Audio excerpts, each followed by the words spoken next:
Toi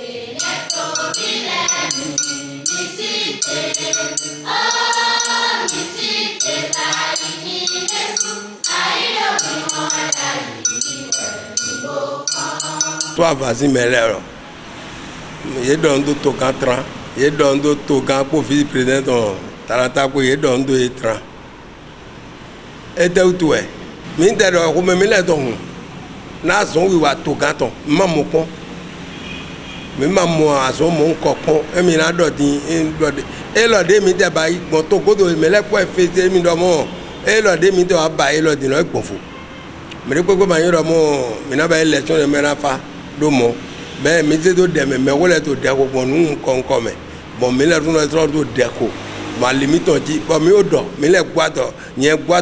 kande do so ava do mo so ava me le na ton gbedengbe mi le mo de me le ton bon nto premier le me be so ava to premier le me mais janvier we to premier le me e mi lo ru mi pon nde to kan fi 50 de ba ti nde jodo le ne mi ma go to kan se a mi rọgbọ igodo pété bi mi godo pété mi gọ igodo pété mi rọ igodo gande mi te àmọ́ maawu ẹni bá nu tán maawu kante jìbò rọ ọmọ náà kọ wa bó wa jira nu ekpolẹ do wọ ẹdun rọ mi náà fẹsítẹ nù tàwọn surtout sọ àfààní mi rẹ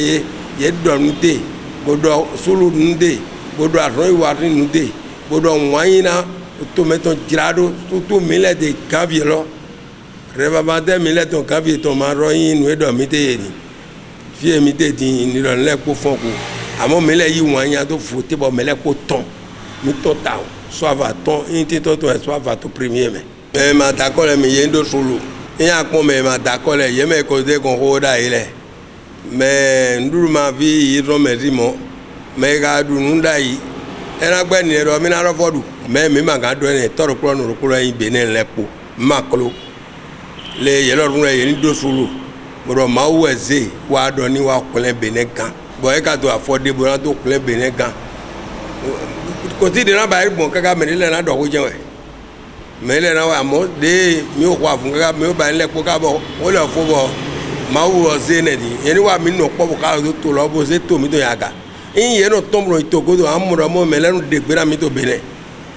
ye no de gbera mi da me mo le so to le po kota de mi le no mo re ina ema mi la défi alors mo to de vola timide de la ba ku ma tero yo won de asuwe yon ye mo no pa